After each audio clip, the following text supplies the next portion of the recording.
the old technical reset, which is just turn it off and on, and There you it go. happens every There you go. time. When in That's doubt, awesome. that does So that does it. I'm super jealous right now because I'm at my like little office at my partner's lake house. Like her house is up north, my house is down the city, but like I realized I should have done this down in the city because like my office is like all of yours combined into one. Nice. Nice. Yeah. Like That's awesome. right here would be Art Kindle's head with like tentacles coming out of the eyes. That's awesome. Oh, that's Yeah, sick. It's all just Hell yeah. anyway. For now, you get like awesome indigenous Star Wars art. Hey. Right. Yeah. But you know what? are I'll in a take lake that. house. Yeah. I'd take a lake house. Yeah. It's pretty dope. That is, yeah, it's a whole lot better than the city right now. I can Yeah. imagine. And by city, is that Toronto? Hamilton. Hamilton? Okay. Yeah, Hamilton's about 40 minutes. It's the last suburb in Toronto, and it's about 40 minutes outside of city proper. But most of us moved down there like pre-pandemic, and we're glad we did. Yeah. Yeah, Derek's parents are from. They're not from Canada, or they're in Canada, right? My whole family's from Canada. I'm the only one from that's in there. the States. Yeah. Gotcha. Oh, so no my whole shit. family's my whole family's from Quebec, but my parents and brother are in Calgary. And then the whole extended families in Quebec. In rural Quebec. Very We won't hold up in the that sticks. against you, Derek. I promise. Yeah. I was born and raised in the States. I've been a bit removed from the French English issues up there. I guess we could just leave it at that. Yeah, that's fair. Yeah, but I have been removed from it, so I'm not too familiar with the politics up there as much as maybe I should be. I've been out of that province for a long time, so I'm not even sure of the politics anymore either. Right. Yeah. Okay. Cool. Hockey fan? Younger years. I grew up in Okay. a town called Thunder Bay in northern Ontario. And per capita, it produced more NHL players than anywhere. So you kind of did. You followed, and then when I got older, it'd be like, I'll go to a game, but I'd rather watch some fucking sick ass slasher film than 3 hours of hockey. So Right. That's fair. Yeah. This is a dumb question, and we probably will cut this out, but I have this weird urge in me to have a hockey horror film. And I don't know how that's possible and how that happens, but it's like the two loves of my life that I want to merge at some point. Let's be real. So you might be the guy that we could make that happen with. Every time I watch a hockey game, I'm like, why don't they just take off their skate and cut the other person's head off with it? Like, you have the weapons right there.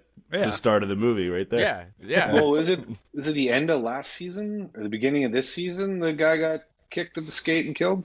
Really?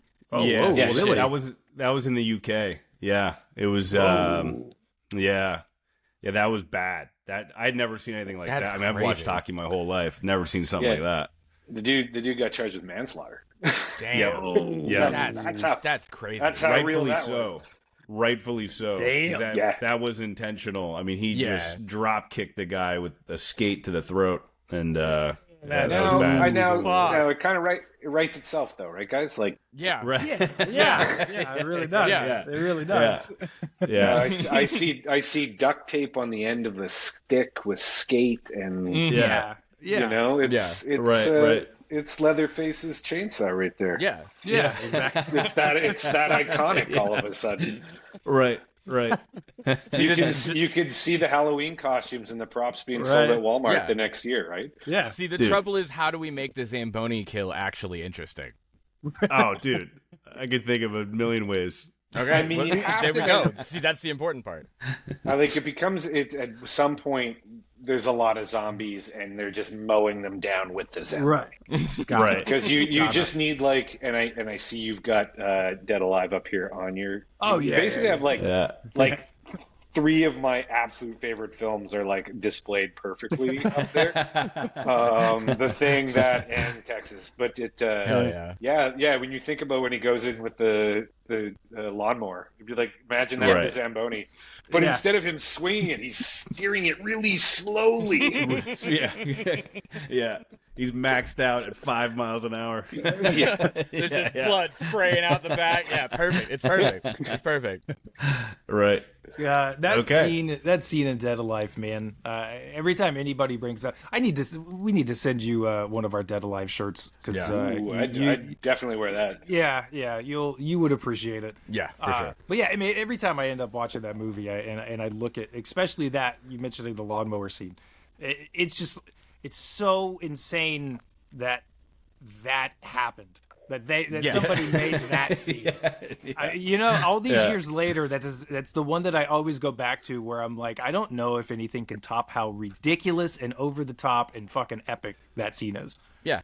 What blows my mind though is because it comes from Peter Jackson came up in the basically the government funded New Zealand film scene, right? And they got a little bit of money, I believe, for Bad Taste, or Bad Taste was like the first thing they put out. But then somebody saw that and was like, "We should give him more money." Right, and that's then, what's always blown and then my when mind they about gave it. it to him, what he did Dead Alive next, and you're like, "What?" Yeah, it's insane. And it's like you can hopefully achieve that in your life or your career one day, but it's also one of those who wasn't paying attention? Right. Who was drunk at work that day that just stamped that form? Let's give him some money. I bet it was an asshole like one of us that was just up in there, just let's give that guy some more money. I think 100%. New Zealand's just got a different vibe. They're on another level with that stuff. Look at Taika Waititi. That dude's making some of the weirdest movies I've ever seen. And it's such a creative vision. And then Peter Jackson, where'd that come from? He went from Dead Alive to Lord of the Rings and now Weta Workshop and all this, and it's what's in the water over there? Wild career trajectory. That's insane. That's Yeah. So maybe that'll be a good segue into kind of discussing a little bit about The Void and where you have gone since then. Dead Alive is I would assume at the top of our list as far as practical effects goes. Yeah. And especially since you just don't see, there's so much indie horror out there and indie films being made, but it's very rare that you come across practical effects on that level anymore. So I think when The Void came out, I remember when James and I watched it the day that it came out on video on demand, I remember us just sitting there going, holy shit, I haven't seen practical effects that in your face and that gory and graphic in a minute. So was that the mindset whenever you guys went into making that, where that had to be, that path? Oh yeah. I mean, would I go that route again because it was financial suicide? Okay. Okay, fair enough. There's a thing when your movie comes out, you kind of want it to play absolutely everywhere in its lifespan, and our lifespan was a third of what it could be. But that being said, with all the troubles we had, I did tell the boys that when we set out that I'd have final cut and I'd just give it to them. So there was very few things that they needed to change, but none of it was gore based or horror based. Sometimes we had some stuff in the basement of the school, I call it the school because it's the hospital. We turned a school into a hospital. Okay. But in the basement, that was actually one of my questions was, where'd you get a hospital? But all right, it's a school. Got it. So the crazy thing is there's a hospital TV show, and I'll digress. There's a hospital TV show that shut down its first season, and it was $5 million an episode, and no one was making hospital TV shows. So when we showed up to the set sale, it was stuff your pockets. Right. At one point, we knew. Awesome. I was looking around, going no one's going to come buy this stuff. What are you doing? She's like, oh, we'll just throw it in dumpsters. I was like, what happened? What if I just came with people in trucks? Could we take it away? And she's like, yeah, because every dumpster cost me I think with the people and the dumpster was like $1,800, and she had like Hell yeah. 15 dumpsters and stuff. So I was like, wow, get trucks, and we got even most people that were working on the movie at that point just showed up to load stuff. Hell yeah. So wow. So we took all that up to a school, and then we took all the stuff that we had, and we just like, what does a hospital look like? We wound up with like a lot of the things that created the illusion. But then at that point, it was like Steve and the creature team had been at work for like 3 months, maybe like 5 days off. Damn. Because the problem with indie films and why you don't see that level of practical effects is that it's the lead up. Usually by the time any indie filmmaker gets their money, it's just like, hurry up and go before someone takes it away from us. Right. Before they figure out we're making Dead Alive. Right. Right? You need how much blood? Hold on.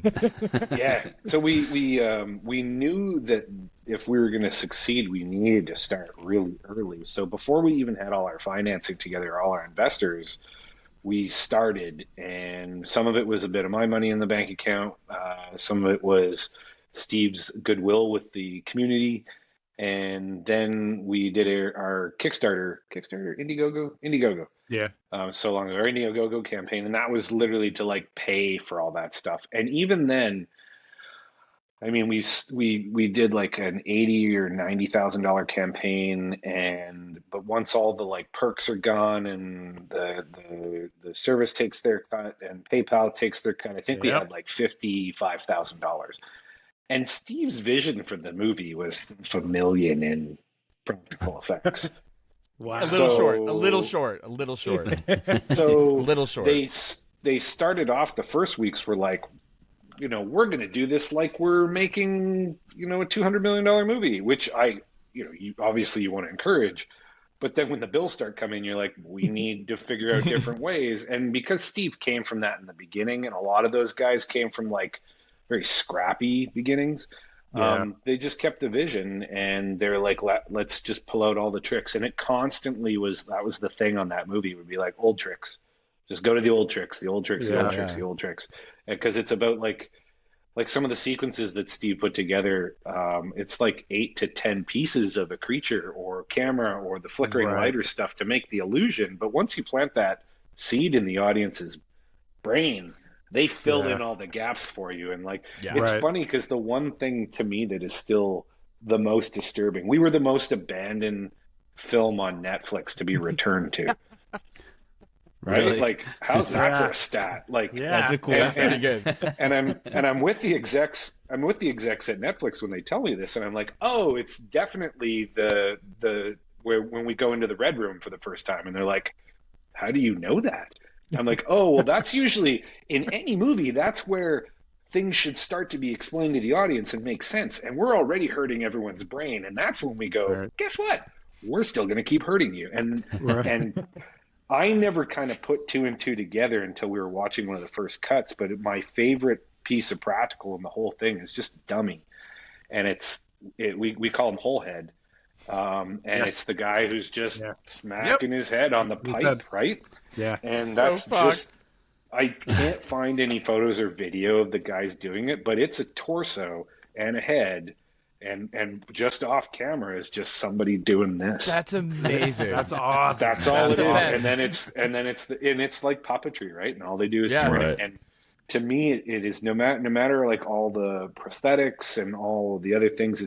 It's this one simple trick that moment when that happens, a significant number of people watching it on Netflix turned it off, and I mean like in the hundreds of thousands. Whoa, that's a but the crazy thing. Awesome. Yeah, that's awesome. We only had like 5% loss, something along like 95% of those people that abandoned it within a week were like, I gotta finish this. Yeah. And as you guys know, things don't get any better. No, they don't. They don't. And I think that speaks to how good that movie is, and kind of how different the approach to the last half of the film, because like you're saying, at that point of a normal movie, you start to you cross that boundary where instead of spending the whole film going, what the fuck is going on, that you're expecting some type of resolution or some type of clue to what's really going on, and you get that, but at the same time it just continues ramping further and further into just this nightmarish cosmic thing that it ends up being, which is, you don't see that very often anymore. Steve and Jerry, as much as, because it was like the hive mind, but both were kind of trying to come together to make a movie that was also very different. Yeah. But the nice thing is, even though we had to compromise so much from where we started to where we ended up, those two never stopped. They never compromised in their efforts to still make this movie. Right. And even sometimes when we look back going like, oh, if we had a little more time or if we had a little more money, it really just meant we might have not killed ourselves a little bit less. You know, it was just like, oh, well, maybe we would have like slept an extra 6 hours in 4 weeks, right? Like, right. Like it was, but I truly believe that there are times where like it had to happen the way it did in order for it to become the movie that it became. So yeah, I'm glad it still has a life. You know, we set out to make that type of movie because it was the type of film that no one was making anymore. Yeah. And because I'd come from television, and my first film was a romantic zombie comedy that I directed and produced. And it was just like a love letter to all of the horror movies I watched growing up. So like to the Dead Alive point, we don't start with blood. We start with this like really weird kind of like mosquito bite blood. And my production designer and I like went through like different types of blood. And I was like, at the end of and I had this thing in my mind. I'm like, I can't get this out of my head and I can't articulate it. And then one day it just came to me. I was like, oh, it's the pus blood from Dead Alive. Oh, when she squirts in the pudding. And I was like, that's what we need for the first act, because it's not meant to be like, it's not real. It's not it's like, this is like laughter fictional horror bit that parts of Evil or Dead Alive were. So I wanted to, after I went through that, because I had so little money and I really didn't have much, like I studied effects and you'd watch all the DVD special features you could, and I'd been on sets to see a few things, but there's not a lot of me like as a director like having like being on set and having the things. So when I did get to do it and work with like puppet mosquitoes and forced perspective and all this little stuff that was a great taste on how to make it happen, I wanted to. One of the things that connected with Steve on particular is that like, so much. I know so much more about getting movies made and making them in the process. You know so much more about how this stuff that I want to do is done. So it was kind of like, I'm going to kill myself to make this movie so I can learn from you. And that's how we came out the other side of that too. So it was pretty cool. That's awesome. So that kind of leads into a question I know we all had, where the role of a producer, I'm sure over the decades has shifted and evolved and probably varies project to project. So for you, having worked in all of this stuff, what is the wheelhouse of stuff that falls onto a producer's shoulders at this point? I mean, it always depends on the size of the film, right? Because the only thing money gives you in this industry is time. And that might be like money that goes into your own pocket, so you have like personal time, or it's just money to like shoot a quarter page a day, right?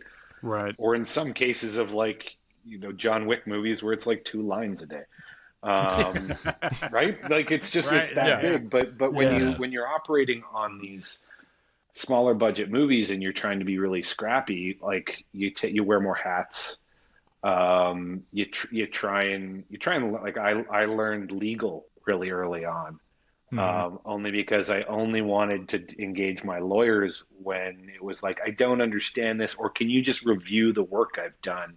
And that was money well spent. And I advise anyone that's becoming a producer that is like an all-encompassing, that's something to learn, because you almost want to barf in your shoes at the end of a production sometimes when you're like, I spent Like legal is expensive, insurance is expensive, and they're things that you like you try and fight when you start off, but then you realize like there's no getting around some of this shit. So Yeah. because of that, you kind of you need to learn all that crap to kind of get it out of the way so you can then focus on what you're probably there for, and it's the creative, and to so either Yeah. support the artist or support your own vision if you're like in my case like a producer director as well. So having that like that kit is no longer like I know someone with money or like I got it in at the studio or my cousin Yeah. washes Tom Cruise's car. Like I don't like Yeah. whatever the different things everyone's heard about it. A producer is someone who can like see or develop that initial seed of an idea and take it all the way to handing it to a distributor. In a lot of cases, working with a distributor on release now. Um, and it's finding the money, it's knowing how to spend the money, it's knowing how to say no a lot. Yeah. Because the thing we want, like I mean, I said no a lot more than I said yes on The Void, Yeah. a whole lot more, and Yeah. more than and sometimes I want to, and sometimes there's a lot of like, and you know, it's all under the bridge, but there are times when like I was verbally abused on set.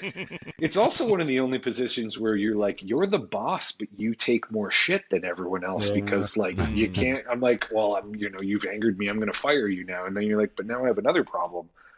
This is I can't work. I can't wear this hat now too. Like it's Right. just Yeah. all. So Yeah. you just it's a balance of egos. It's a balance of everything. But the harder thing now for young like we've now entered a time when like the technology and I know everyone says this all the time, but like you literally can take your iPhone and a laptop and go make a movie. But everyone's like, oh, but if I had this much money, if I had this or that, and I myself have been like, I've got big movies that I still want to make, but lately I've been turning my brain around to like, what could we do with nothing?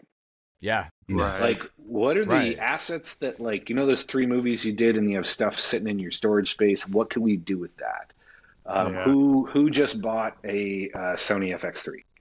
Right. Who's got a like, and the things that comes together on like, okay, and then what's the story? And can we do this with two actors? I'm like, my friends Benson and Moorhead, they're like, they become masters of that, of like figuring out how to do so much with so little, and they still have budgets for their personal movies, but it's like putting the mindset. I think more filmmakers right now, especially in this time when it's like COVID kind of upended everything. Everything just got Yeah. after COVID. You come back, everything got more expensive Yeah. to make movies. Yeah. Yeah. And in doing so, and we've also reached this point too. And I might digress a bunch, guys. You can cut that shit out Oh, of this, no. but No, You're this is good. great. we've reached a point too where like streamers, which were like funding and fueling so much content and training people and sucking things up, but they've all been operating for like 15 years under the guise of new media. Yeah.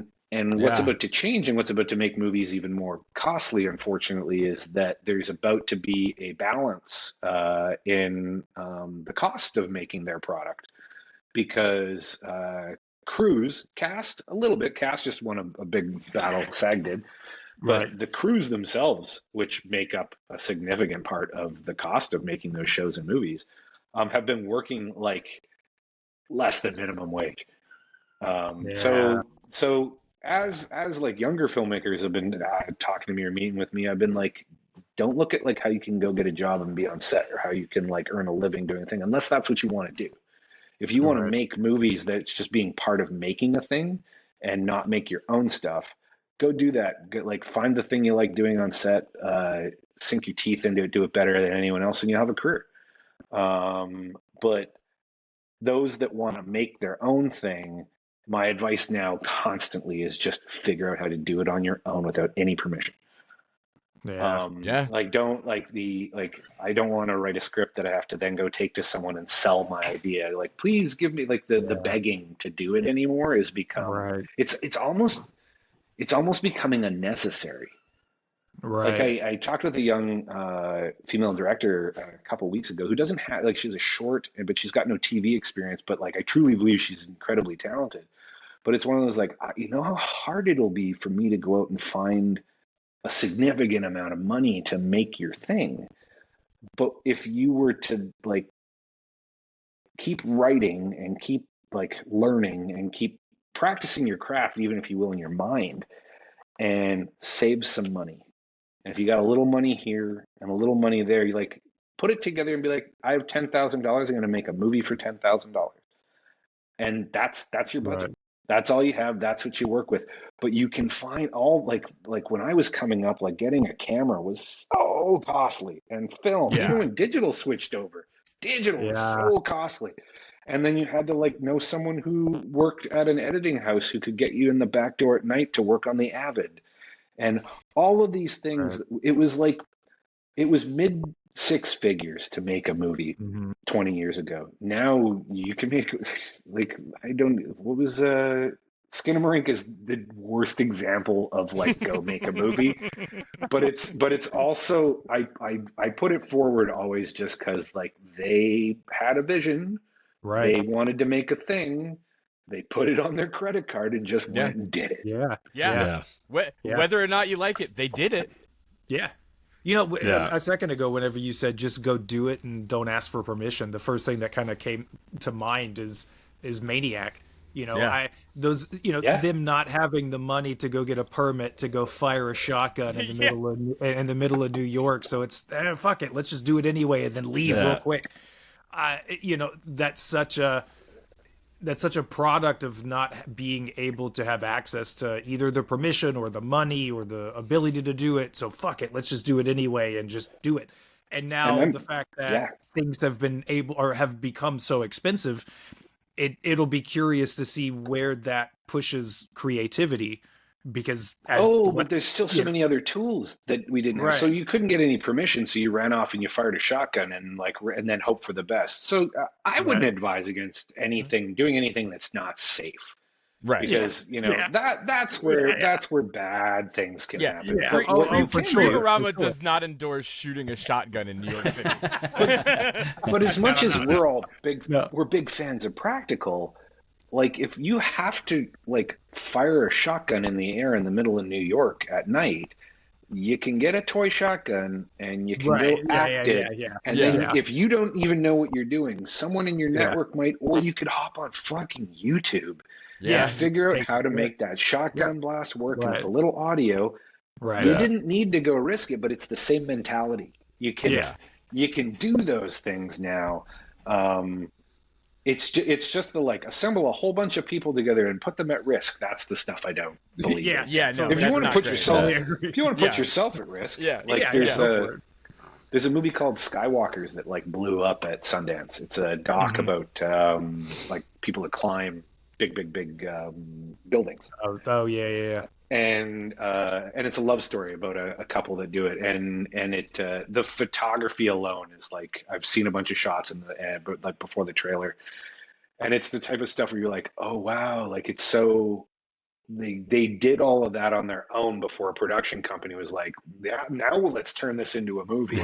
But they were just out there with their cameras climbing these buildings and doing footage and putting stuff together, and even though that's not like genre and the things that we like, it's a great example of like, just go do it. Grassroots. Absolutely. Do you think that's the direction film is really going to? I mean, obviously you're always going to have your big productions and you're going to have your Marvel movies and whatnot, or maybe not. Maybe in a decade that starts to dwindle too.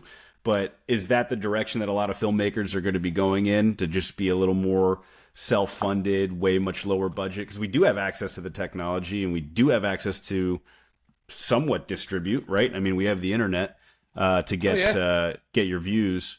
You think like three assholes like us could get together and make a cool movie in my backyard, and is that going to be happening a lot? I think it's not just so much the direction that it's going in, that it's the only way indie film survives. It's the only way.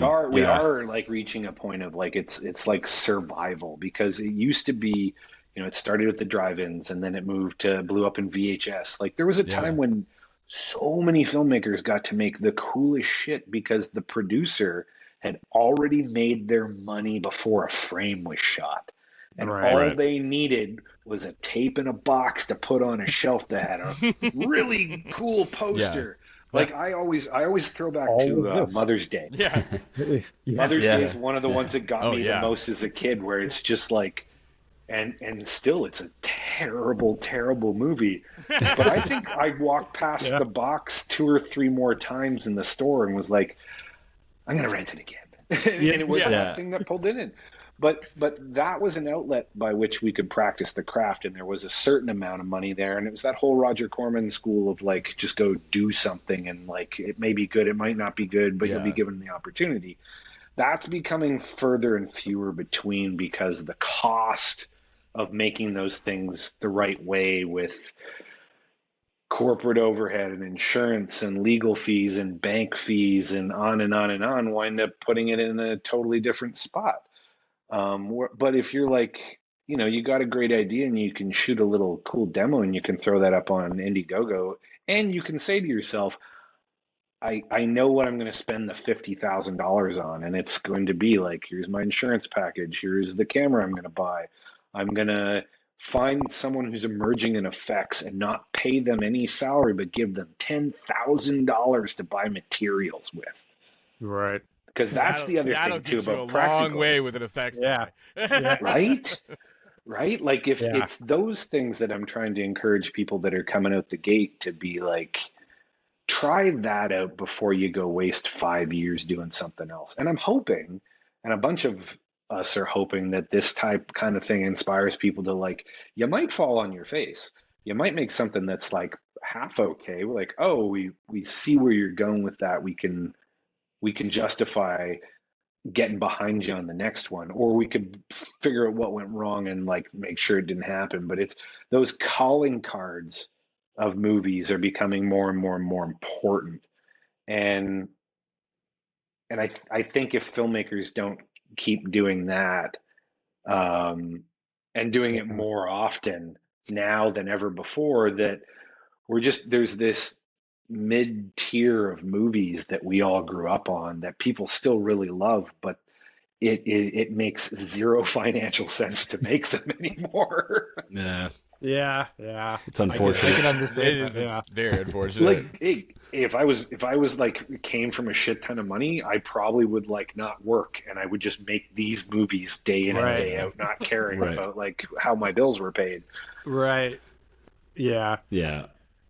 So speaking of the financials of stuff, I watched an interview with the director and the cinematographer of In a Violent Nature that was done at Sundance. And they were talking about how they shot 60 to 70% of the film and then had to go back and redo that whole part, or the whole, part of the film on the remaining budget that they had. Which sounded absolutely insane. But I was curious if that situation then caused the gears to kind of switch and to go, okay, well, now we have to redo all of this with less money. Speaking to what you were saying earlier of everybody coming together, figuring out how to do it in a different way, better, extending our resources and stuff like that. Do you think that ended up with a better product at the end that wouldn't have been what it was had they not gone through that? I won't say product, only because I'm close with the first iteration and I'm close with the second iteration. Right. They're just very different movies. And the first iteration was a bigger team. Their swings on some of the things they're going for were much bigger. And I think they might have got a little lost in it. Right. Not to the sense of they were doing anything lesser than they're capable of. I think just the once the machine gets bigger, things start to they don't happen as fast, and hustle and the ability to pivot. All those things are so important on indie films, and the smaller sometimes the better.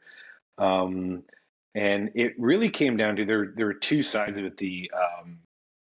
They'd shot more than 60%. Like, they almost had a full movie. Oh, wow. and they were looking at stuff as they went, and they're like, "Oh, we're making this work, and we're going with it." But then the lead actor, the guy who was playing Johnny in the suit, had a I don't know if it was COVID. I don't know if it was an allergic reaction. No one is like knows specifically what happened, but he had to leave, and he had to go to the hospital, and it was just like a Oh wow. production shutdown, and it shut. We knew he wasn't coming back for a bit, and Chris and Peter and Shannon took that time to look at what they had, and talked about how they remounted, and then the actor wasn't going to come back, and if they were going to recast it, like Johnny's so iconic. When you guys see the movie, like Chris puts so much into a character that does not talk. Right. The motion, the physicality, like everything about it it's Chris overthinks everything to a degree of the attempt of perfection, even though it's impossible. Right. But I completely respect his like insanity for striving for it. Right. But knowing that they had 80% of a movie, and then they would have to shoot the other 20 with another person in the costume, made him start to rethink things. And then when they saw what they had left, they did and the train had left the station. They were on the hook for the money. So, like, somebody had to deliver a movie that that the team put their heads together and basically came up with. Like, it wasn't so much like it was still the same film. They went out with the same script. It's almost that this like massive. Usually a rehearsal is a little thing for the big event. This was a huge rehearsal for the small event. Damn. That allowed them to be so much more flexible, so much more mobile. The crew was like a third of what it was. And as much as that meant a lot more run and gun, a lot more like wearing 2 or 3 hats, it meant that they were working in a way that had less obstructions, because they weren't waiting for as many things to happen. They were just making it happen. And I think in doing that, they bought themselves more time to shoot the second time out, which that back to my point, money only buys you time. So if you have no money, get as much time as you can, use as much time as you can. And then something that I learned on The Void, and I think it has kind of become the Kostansky MO that we all follow now, is that you go out with your cast and you shoot for 15 days, 10 days in some cases. You get those like all the film with the people. And then what we did on The Void is, after the movie was shot, 7 of us went into a homemade studio in an old factory that was part of where my office was. And we wound up shooting 190 insert shots. Wow. And it's the stuff where, and this goes back to the prep on building all of the practical effects stuff, is that when you're shooting a movie, you always wind up, the most expensive part of the movie on the day is the cast. So you shoot everything with the cast. And those gags that we call them, or those like practical effects, they all get pushed further in the day and further in the day and further in the day, until sometimes it's like you got one shot. And I experienced that on my movie, at my first film. And it frustrated the hell out of me, but I hadn't wrapped my brain around like how to do it. But Kostansky had been on set for 5 years in that job, being that guy who sat for 18 hours waiting to do the shot, and then got one take. And in that one take, maybe the blood rig didn't work, or maybe someone was like, the lighting wasn't right. So he was like, why are we spending all this time and money on this thing when we can like compartmentalize that thing into another unit and do a really good job at it? So he then did it again. We didn't do it on purpose in The Void. It's what we had to do.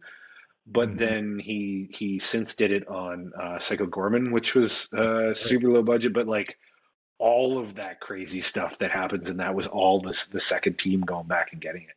And I think they even had a third team that did the fight in the warehouse at the end. In the no, in the forest with when everyone came down from the stars. Yeah, that big battle.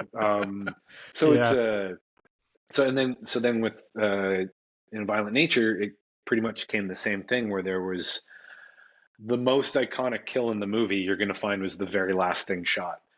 Oh wow! And yeah, and it's only because they had to push it out so it had its own block of time to do well.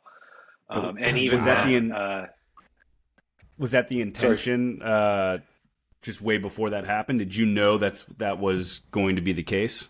Just to reserve the time So I'm executive producer on that one. I literally spent not a single toe stepped onto set. Got it. Yeah, but yeah. I just helped them with a lot of other things when they needed to have a side conversation, navigate something that they never experienced before. But in doing so, they kept me in the loop on everything that was happening. Right. Yeah. But yes, I think when they came back the second time around, it was about compartmentalizing, doing those things in the right period of time, not jamming them in. And I can't recall if all of the gags were all the gags were redone. He didn't reuse anything. Oh wow. So but again, it goes back to that point of like big rehearsal for a little movie. Yeah. So everything in that, even the ones where I'm like,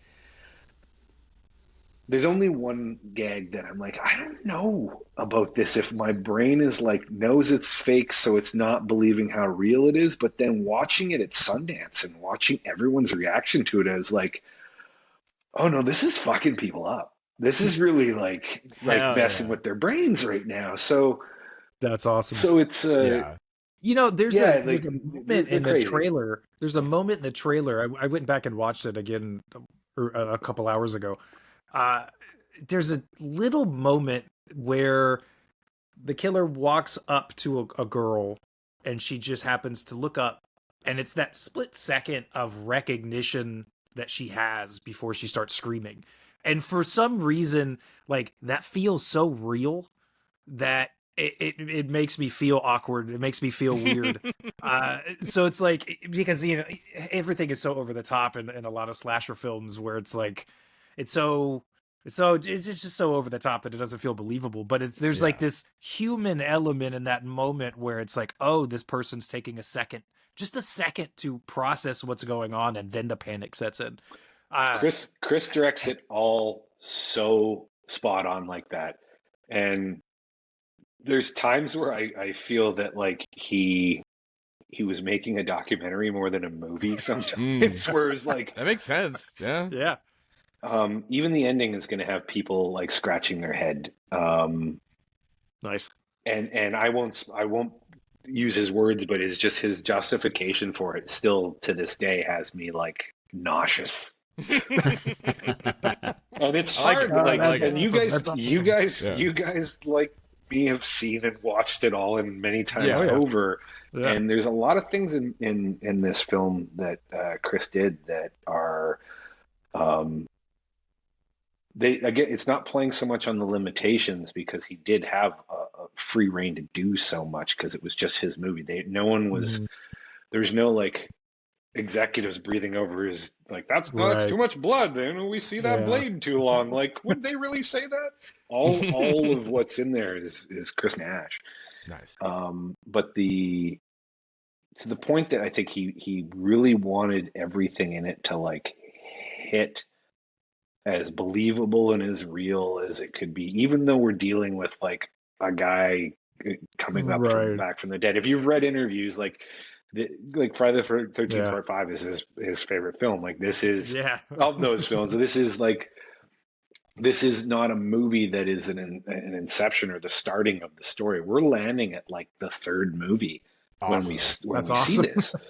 So it's it's like, just even that concept alone, when he first told me that, I was like super excited about it. Because it's like, you know what you kind of know, there's a familiarity there where it's like, okay, I know what I'm getting, but then it's like, but do you? From the sounds of it, it kind of takes everything and kind of turns it on its head, which is cool. That's awesome. You don't see that often. I was looking at the shooting draft 2 days ago, because we were delivering a whole bunch of stuff, and I was like, just scrolling through, like, how far into the movie did? And I was like, oh wow, that was a big setup for that, but like you never feel it. And then when all these other things happen, I was like, I thought that was like really fast, but it was like paced out so well, and it's actually much longer. And it really like again, Chris would if he was here, he'd just be like saying I'm full of shit talking him up Right. like this. But like Right. it really is. If he wants to call it thought, or if he wants to call it instinct, or if he wants to call it luck, what he created is something that I think enters. It's something we're all very familiar with, but generationally, Right. no one's familiar with those films anymore. Yeah. Okay. Right. Yeah. Right. Okay. Right? Yeah. They're they're just like they're not something. So it's for he made it for us and himself, but in doing so, created something that is also going to be brand new for a younger audience. So doesn't know those movies. He did right. what Disney. He did exactly what Disney did with the animated movies. There's something for the kids. There's something for the adults. We're good. Everybody's covered. Yeah. I mean, spoiler, but there is a mermaid. So You know what? Hey, Cabin in the Woods had one. Cabin in the Woods had one. Yeah. We're good. We're good. that's true. That's true. That's true. In that interview, he was talking about how the idea of this movie came about from when he was working on Psycho Gorman, and everybody was kind of hanging out, and they were talking about how, what's their idea to make a simple horror film, as kind of like what you're saying, as cheap as possible or as budget friendly as possible, and how do you expand on that kind of idea? And they started, brainstorming back and forth, and I got a sense of all of those guys. From the sound of it, it seems like they're up there. There's like a really tight knit group of filmmakers. So have all of these guys been working together for how long a period of time? I mean, between Hollywood like day gigs and early indie movies to big budget like streamer TV to, I guess The Void would have been. Because Steve was doing his thing with the Astron 6 team. And that was kind of like how that went. And then like a circle kind of not formed around them, but like people started being like the satellites started to spin. But then the nucleus of that started to mix up, and it wasn't so much Astron being at the center. They were just a group of guys doing it. They're the first ones kind of collectively doing it. Yeah. But then as the individuals started becoming friends with other people, it started to like grow larger. And then as these things do, like split off into here, and they're all still friends. They're all still like help each other out. So what Chris's point in that interview, like it was a particularly bloody, gross day that was very complicated on Psycho Gorman. And if you looked at some behind the scenes stuff of those guys, like they covered a forest in blood, and not just like covered it. It's like this soppy deep through the leaves and stuff. It's just. And that's from shooting it over and over and over and over. Yeah. And I think that's when Chris was like, hey guys, if we're ever going to be out in the forest again, why don't we just do this one simple thing? And he and Steve have such a great friendship because they can they riff off each other, but they can put each other down. They can challenge each other. And that's pretty much, I think Steve, like in one of those moments was like, that's really good. And that was where Chris was just like, okay. And it filed and it just started going and going and going. That's awesome. Hell yeah. Yeah, because I think, and now Chris is off, so it's like the cycle continues because now Chris is helping in the shop and going on to set when they shoot Deathstalker in a month. Nice. Yeah. We've been watching Steve's stories on his Instagram of him in his shop making all this stuff, and after watching Psycho Gorman, like the first time I watched that, obviously the concept is so out there and so unique and different, but the one thing that kept me or like kept pulling my attention was like I kept having to pause it and like really look at all of these costumes, because I know it's a low budget horror film but the amount of work that went into building all of those outfits for a budget that I'm sure was not that great, it's incredible what they pulled out and what they did. I think Gorman was $500,000 Canadian, which is like what, some pesos. Yeah, like it's that's crazy.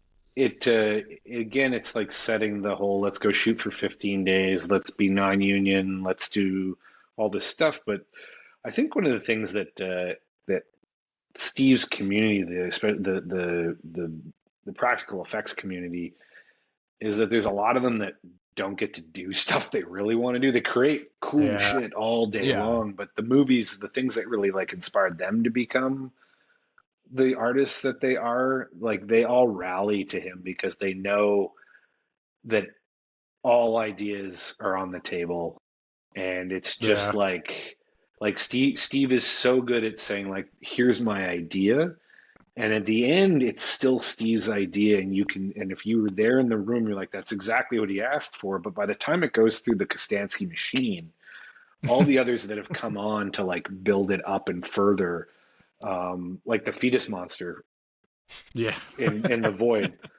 we like the all the concept art we had, if you go back to like Steve's very first idea, that's what it is. It just, when Jason Deathridge got involved, he was a puppeteer, like a physical puppeteer, like at the beginning of his career for a long time. And so the look and the idea of the fetus monster stayed intact, but then Steve and Jason just riffed off everything because Jason was going to be the one in the suit. Now, funny fact, the very last, and I mean, I'm sure some actor organization or union's going to come after me for this, but the last scene we have the fetus monster in, it's actually Chris Nash going down the hallway, that last little bit. Oh yeah. That's and awesome. We built that the art department built that hallway, that movable hallway, but then like 6 of us stayed up all night dressing it. And it's like Hershey syrup and beehive like corn syrup and food coloring dye, and I'm surprised we didn't show up the next day and it was just completely covered in rats. There's so much. I think I had like, because it was the second last day or the last day, and I had, I think, like $400 left in my bank account. And I just was like, gave my bank card to Jeremy, actually the director, and I was like, just go to the grocery store and get Steve's list, like whatever we can get for this. And I remember the art department, the guys came the next day because we just went at it and did our thing. And they came in the next day like, what did you do to our set? And Steve was just like, no, this is exactly what we want. And they're like, okay. It worked out. Hilarious. And to go from like the pyramid or the triangle room where we opened the portal, which is a gorgeous, masterful set. It is. It's amazing. To this weird accordion, homemade piano wire food coloring thing. The next day is like, I still don't know how we got away with it. That's awesome, man. It really does. Hearing you describe all of that stuff, and I'm sure that there's a lot of filmmakers out there that are doing these types of things, but as everything becomes more and more expensive, it really does seem like there's going to be a need for these type of communities of creative people to kind of come together in order to just get anything made anymore. Yep. I mean, and I guess we're the older guard, but like the guys at Black Fawn Films are huge supporters of the next generation. I was actually just about to look up, can't remember the name of the guys. That's the series, the movie, Death Valley, Ninenbar, Matthew Ninenbar. So he and his brother are those guys that I talked about. They're like, we're making it. We're doing whatever the fuck they want. They literally come home from work and make their costumes and make their weapons. And on the weekend, they go out and they film a scene. And I don't want to spoil it because when it comes out, everyone's just going to be like, what the fuck? But Death Valley, they did. It's on Shudder if you haven't seen it. But Death Valley, they did for like $110,000 over the course of like a year and a half. And when you see like the guns they're firing off and the effects they have and the forced perspective and the costumes, it really was, again, it's just the whole like, well, we're just going to go make a movie. And we're just going to do it. And we're not going to ask people for permission. And I don't mean like go onto someone's property and do it without asking them. There's you're going to ask a lot of people to do a lot of things, but what you're not going to do is go to the institution and ask for money. You're not going to ask for like a movie star to be in your movie to justify the money and all those things that come along with it. You're just going to go do it. Now, I know that Ninambar, and he's a giant dude. I hope he doesn't get mad at me and like come like put his fist through my face for this. But he and his brother have been working on a thing that I've seen some footage of, and it lit like when everyone realizes just that these two did this in their backyard over the course of like 8 months, it's going to be very disruptive. Yeah, that's awesome. That's really exactly what I like to hear. There's a bunch of stuff they did that I wouldn't associate with, only because there's like liabilities. Like, you guys didn't think about that. Also, like, they could have died multiple times in filming stuff. Okay. But they never put anyone else in danger other than each other. But it's like, it's huge, it's epic. And what they did through a lot of stuff is that as they were like, oh, I want to do this thing, I don't know how to do the thing, I don't know someone who knows how to do the thing, YouTube. Right? They just go, like, it's all out there now. So back to my point of like, if you don't have money, you have time. Start category logging all the like, I don't know how to operate a camera, so go read the thing or find the guy. There's always someone else who wants to do all the other things, but when you can't find some stuff and you can like hang out in your basement, like that's the way to do it. You know, Adam, there's a great, and I'm sorry I'm rambling. No, you're good, dude. You're good. Adam Wingard, who's his movie's dropping tomorrow. The new Kong film. His first film he shot and directed, but from my understanding, like in post, he was just so unhappy with it. So he descended into his basement with a lot of cough syrup and just and he cut it himself. And in doing so, all the stuff all the editorial techniques were in there. He didn't know how to do when he started, but he went in and was like, I'm going to make this movie in here because this is my opportunity.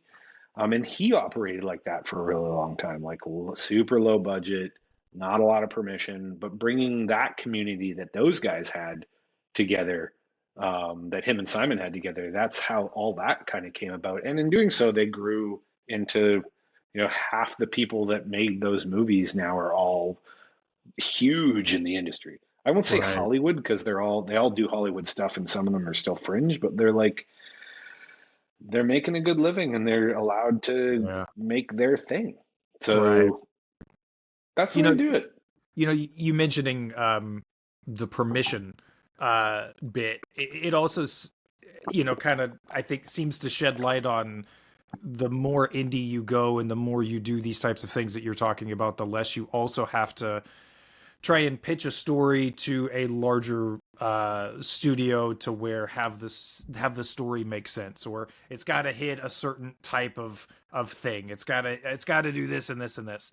And I think The Void is a good example. And even in A Violent Nature, where it's years ago, I could see that. I mean, like right now, the idea of watching a whole film where it just follows a slasher is awesome. Like that's exactly, like, as soon as I hear that premise, I'm like, yes, why haven't I watched that? Like, why haven't I seen that being made?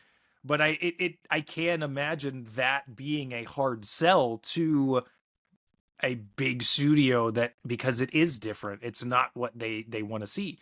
And when we were doing our release for The Void, so many, I mean, a lot of people loved it, but one of the things that I saw people kind of go back and forth in comment sections, and then whenever we would go and watch reviews and dig through comments on YouTube and stuff, is everybody debating on the last quarter of the movie and going, what is this about? And me and James are sitting there like, what do you mean, what is it about? Like, it makes sense. It makes this dude sense. is trying to overcome death and get his daughter back and all of these things, but he unlocked this thing and all this stuff. And it's like, it's not spoon feeding you answers. It's just giving you something that I don't know what the fuck it is, but there it is. And I don't, like, I mean, I know there's been heady movies and just different movies, throughout the ages, but there seems to be more of that. I don't really give a shit if you follow this concept. This is what I want to do, now that more people are just learning how to make films without having to ask permission, like you said. Well, I think it's the only way to test the waters, because if you're either a filmmaker that makes the movies that they want you to make, or you have like I haven't made enough films personally as a director to be like, that's a Casey Walker movie, but I've made enough movies that like we know what his taste is and where he's growing. Right. But we've all seen enough of Kostansky's movies to go, that's a fucking Kostansky movie. Right. Yeah. Right. Yeah, absolutely. So, absolutely. but that all came from him out there testing. And like Steve will be the first to admit, like all of it, like the only reason he has a roof over his head and clothes on his back is because when he's not making his films, he's off working on other people's projects, using his skills as an effects artist. So, gotcha. And that, whether that be painting, whether that be sculpting, whether that be on set, like running gags, he can do all of it. But that's kind of what I don't want to say carries it to the next one, because Steve has had enough success that but he struggled. He struggled really, really hard. But I still, to this day, there's very, very few people. I mean, that's why he and Nash get along so well and are such close friends, that they will wake up, put food in their faces, and then just go. And they will go until, like, I didn't know this at the time, and I found this out a year or so after we finished The Void. That there were 2 days specifically where Steve was on day 3 of no sleep on set, because he would shoot all day and then he would go down to the creature shop that we had in the school and he would work, and he would sleep under the table if he fell asleep at all, or people would find him like sleep at the table, wake him up, and he'd be like, and he'd go splash water in his face, stuff food, and keep going. And there was a day, I guess he was on day 2 or day 3, and everyone went out. They forced him to go out after. They're like, "You're not going back to work. You're not going to go do anything." So they're like, "We're going for wings." And I guess he was there with like an iced tea, and he's like, "I have to go to the bathroom." And then Nicola, who's one of his main artists, and she's insanely talented. She was just like, "Where's Steve?" And he didn't even make it to the bathroom. He just like collapsed and go into like on his way there. But it's not like they were in a like high traffic place. Like no one noticed that he was there until she realized he was gone too long. But they're those guys that they push themselves so far. So when you look at their work and you look at like why it's so detailed and why it's so, back to your point of the costumes, it's not like there was a team of like 12 in a costume department, like a sewer and this and that. Usually it's one of Steve's friends who gets the materials and for a couple bucks works in their spare time for a couple months while he sculpts the hands, the gloves, the whatever the cowl is going to be, all of the stuff that goes along with that. Like they all are in it. They're in it for the love every single time. Yeah. And because of that passion, I mean, it's not a job, and it gets a little crazy, but we're all used to crazy hours in this industry. Right. But it is that, like, that carrying that mentality of like, I'm just going to do it, even if it means me doing it by myself the whole time, is why he's where he is now.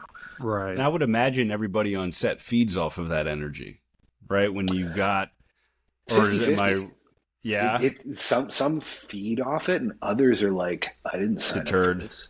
Yeah, they're like, this is not my vision. It's not the thing. Like they show up, they show up, they want to do their day, and they want to go home. It's just a job. Yeah. And you know, it is a job. It's like, so there's a lot of space for a lot of those people to make the sausage, because there's so many platforms that need content, right? Yeah. Right. But when those little ones come along, and anyone who might be watching us talking about this, it's like, You gotta find that really small group of people that believe that this is something that's super awesome to do, and just go do it.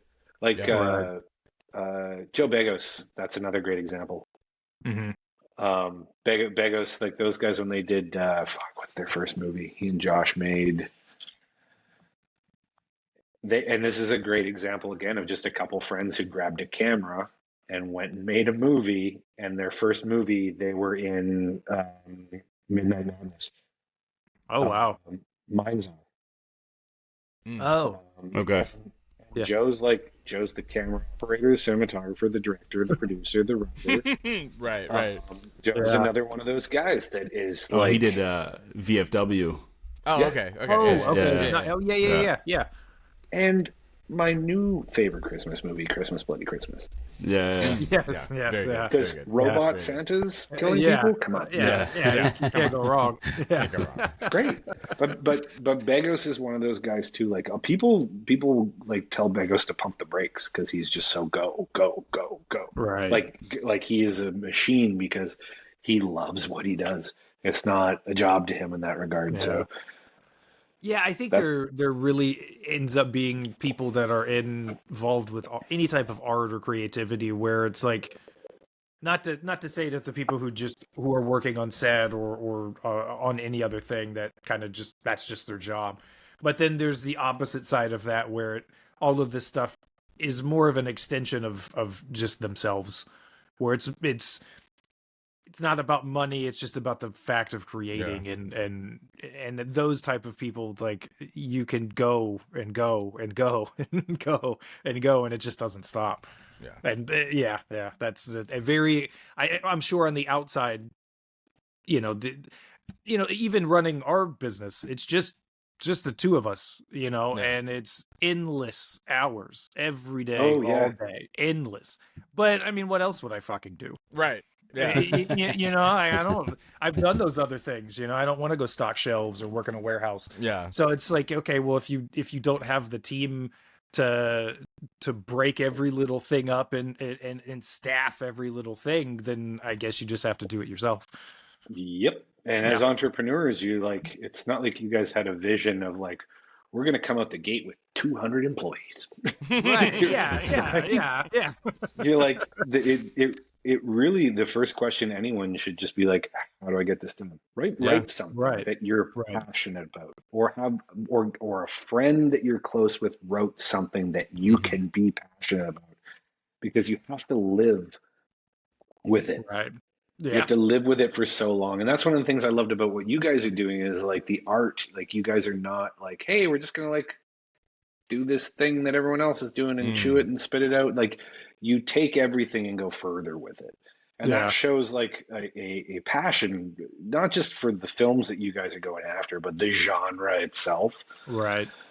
Yeah. I mean, we grew up, with death metal album covers and being the only kids in high school that liked that kind of stuff, and getting, kicked out of school because like, I'm wearing fucked up, death metal band t-shirts and stuff. And so it's like, growing up with that and obviously watching stuff that we did, when we started it was, I don't want to see a shirt that, it's just the movie cover. I want to see Dead Alive. I want to see the lawnmower and guts and intestines spinning around. I want to see that kind of stuff. And it's also like, how can we work with artists and get out of them something that's going to make us feel the same way we felt whenever we watched that the first time, or a certain scene, like what Matt did with one of the main Void designs, where it's, the guy all red in the background with all the monsters and the operating table in the middle of it and stuff. It's like, how far can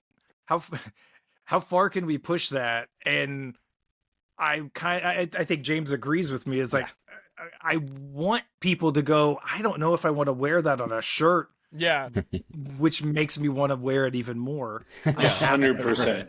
It's finding that line and just blowing past it, because why not? And you have to live in the extremes, you know. There's at least in my head, like you have to go to that level because not many people will.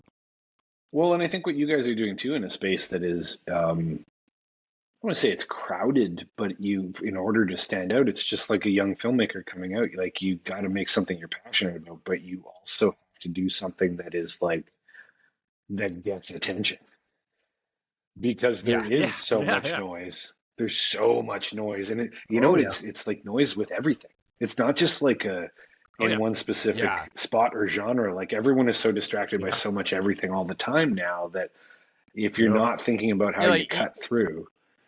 Yeah, even if you're a horror lover, it's not like, oh, all I do all day is focus on horror. There's so much other shit going on in the world that's absolutely it's just a fight for every angle of how do we get attention? How do we keep people's interest in what we're doing? It's ridiculous. And deducing everything to social media makes that even more and more difficult, you know. Going on, I stopped going on Threads a while ago because the new Instagrams are Meta's version of couldn't even do it.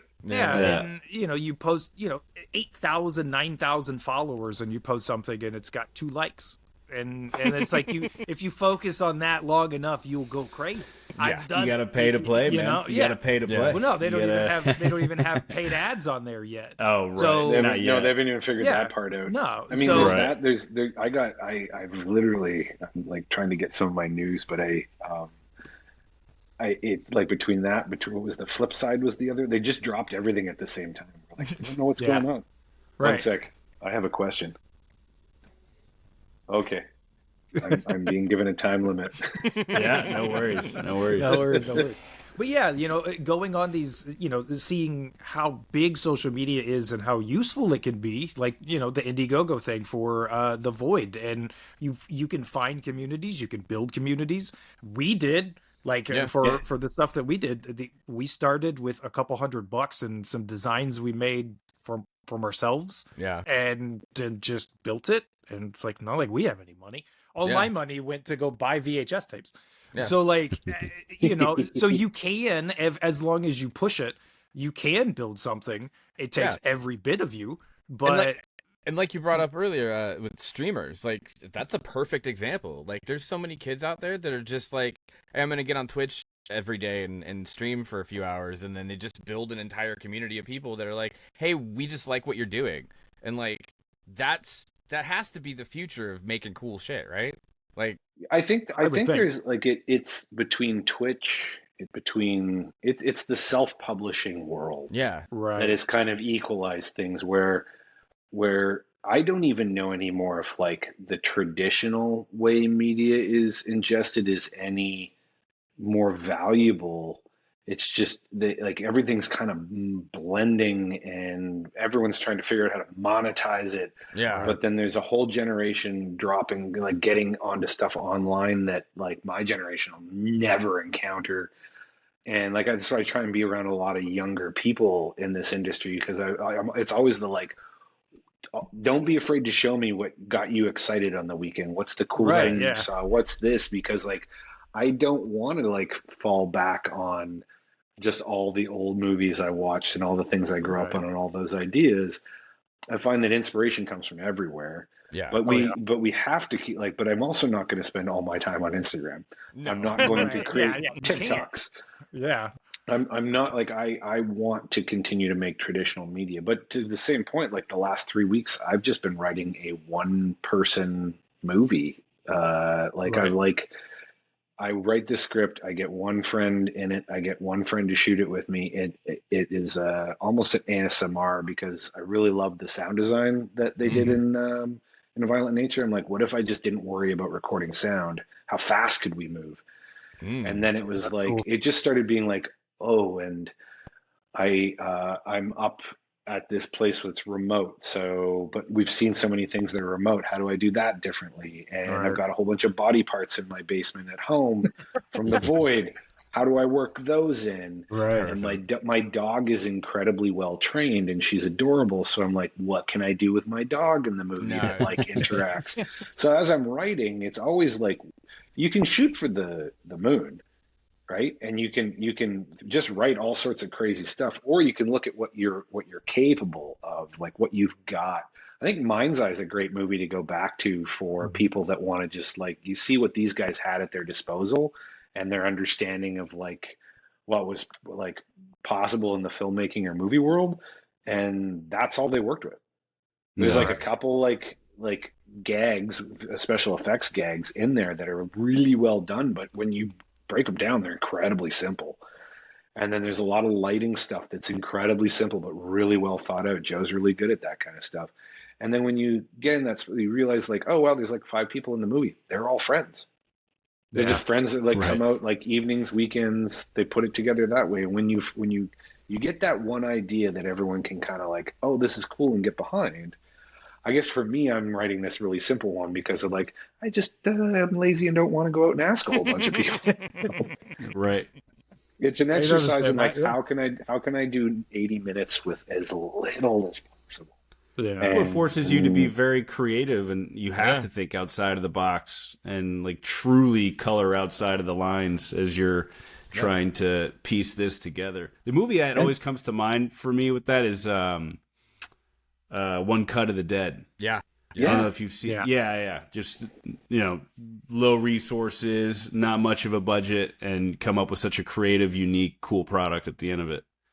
But I cut you off there. Sorry about that. No, there's I go back to a couple like there's The Battery, that was a zombie movie back in 2012 that it was more about the people in the apocalypse at the time, and it's almost like not mumblecore because it's certainly not, but it was like an exercise again in like let's do some cool stuff, let's play on tension and like the horror of humanity as opposed to just like straight up blood and guts. And there's still blood and guts in there. It's great. Yeah. But they looked at what their resources were and were like, oh, we're gonna play it like this. And I think the more, and you know what, I think some filmmakers will be surprised when they're like the resources they actually do have available, or if they're not even calling themselves filmmakers yet, they want to go make a film. That it's like just look around you in your small town, out in the woods, whatever. Like there's stuff there. I mean, everyone's parents. The guy, like the dude from Skinamarink, that was shot in his parents' house in like 11 days. Wow, that's nuts. Yeah, wow. I'm pretty sure. Like they had like a 2-week rental package for the camera, I think, and that's not a lot of time for the cast. And they're still working with kids, which is like a time suck because you can only work so much in a day with them. But everything with like I've watched enough conversations with him, just that like it's a lot of people like, oh well, they just kind of like meandered through making this movie. He had a very distinct plan and vision on what he was capturing, and then he spent a long time in post-production. And back to my point, if you have no money, you have time. Winger did it with his first movie, like chugging back cough syrup, tune it and tune it and tune it and tune it and tune it. And there's so many interesting, if you go deep on Skinamarink, because there's like a lot of audio stuff that's really creepy that makes that movie like, even if you have no idea, there's no story, you're being affected by sound. And his experimental stuff was just like how am I going to make people uncomfortable with a color, with a change in the sound? I mean, But it was all in the 1920s. That's how it all started. Yeah. So those opportunities are there, and I know that whole like Blair Witchy, Skinamarink-y stuff were like, oh, and now they're like financial hits. Anyone who sets off to like, I'm gonna make a movie that makes a lot of money, never works. You're gonna do too many things, or you're gonna try things that like you'll fall short, and it's better to just focus on like just go make something that's really good, because if it's meant to find an audience, or the hype machine as it is gets behind it to find an audience for you, that'll happen. But you have to make that thing. So pick up a camera. I mean, there's still a lot of like some tricks I don't like sharing, but like If you got a credit card, you can get a camera package from Best Buy. You just got to return it in 14 days undamaged. Right. Yeah. Right. See, these are the kind of tips we like to give. Right. And like I cut all the little like behind the scenes stuff I do. I have like the cheapest small iPad, and all I have on here is a software that cost me $2 a month called Splice. And and I just use it with my pencil. Is it as comprehensive as like Premiere or no, but there's no barrier to access. It's like incredible. Like it's $24 a year. Yeah, and they've just added a sound library, like a sound, like not just a sound effects, but like a sound, like a music, non lyrical music library of like 10,000 tracks. Damn. And I went down that rabbit hole the other day where I was like, I think I spent more time looking for one track for a minute video than I did shooting and cutting the entire thing. Yeah. Been there. Been there. Yeah. Oh man, Yeah, it's like it really. Yeah, it really seems to go back to that punk rock mentality has just infused itself into all of this stuff to where it's like if you want to do it, then you're just gonna have to go do it. Yeah. Yeah, and if you believe in it, and if you get tired along the way and you want to go do something else, there's nothing wrong with that. Yeah, right. It's but like if you're sitting there at home saying I want to do something, go do it. Yeah. Don't wake up in 5 years going I should have done it. Right. Yeah. That's a great message. That was a good way to end it. Yeah, that was a good. Yeah, that was a good way to end it. Yeah. Awesome, man. Thank you here's so another much. one. It just last parting too. Don't send me your scripts. Damn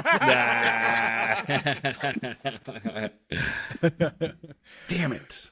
Dude, I've got like 10 of them I'm going to send you. Yeah. You're going to read every word. Yeah.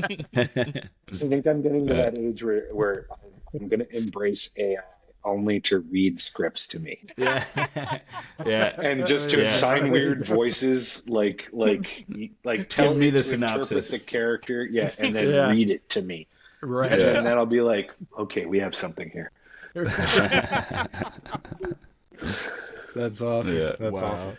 Well, thank you again for taking the time to jump on and talk to us, man. That was really my cool. pleasure, Justin, James, Derek. It's been great. Like, I can't thank you guys enough for the support after all these years too. Like, I still have to put 40 or 50 hours a year into the void all these years later. And when I see a posting on Insta with like one of the shirts, or even in some cases, like I've seen people wearing them out in the world, I'm like, Oh, hell Yeah. that's awesome. cool. That's and I know the filmmaking, like we split up the samples we get. We split up amongst people, and those make it out. And it keeps this like weird little movie like still alive for people, which is more than I think we ever could have hoped for. Well, I mean, that's awesome. Clearly, everybody, all of you guys involved in it, like hard times and all that shit. But like, you all had the right, like the passion for the movie.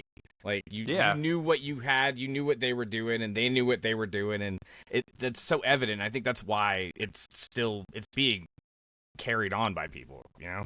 Yeah. Like it's obvious. We loved it, even though it killed all of us and destroyed relationships, and I almost lost my house, and there's so many things. Yeah. At the end of the day, like also like look at Texas Chainsaw, same shit, same story, right? You know? Yeah. Well, Night of the Living Dead. It's on Derek's shirt. That's a classic tale too of like own your IP. Yeah. Yeah, exactly. But also at the same time, would that movie have been as big if not for that? Because it did get it all over the world a lot quicker potentially. Right. But also own your fucking IP. Yeah. Well, that's cool, man. I really. Yeah, absolutely. Thanks, Casey. Yeah. We Thank appreciate you so it, much man. again, man. Thank you. And I reach out if you want us to set up other convos. Like Steve's about to go into a movie, but I'm sure he'd love to be on here. I know Nash is someone that's great to talk to. Kaplowski, definitely, if you want like the encyclopedia of all things movies in the last 40 years, he's there. That'd be awesome. I'm happy to put you guys in touch with them. Awesome. That's awesome. Yeah, awesome. We're working on a Psycho Gorman collection with Steve right now. We got a couple. I'll send you the designs. But yeah, he's been so super supportive and so excited. So yeah, it's just very, very cool. Awesome. Cool. Pleasure, guys. Awesome. Thanks, Casey. Have a good one.